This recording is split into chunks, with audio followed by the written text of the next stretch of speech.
Okay, happy homeowners. Not even lunchtime. We got all this sanded and got the little repair finished and filled in. And we're trowel filling the floor right now. Getting all the little gaps and cracks.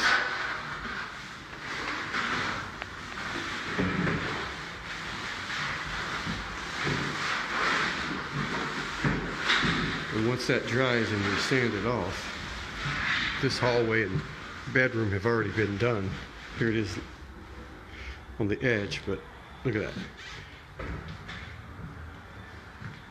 Same thing. This room was worse than the one he's filling right now.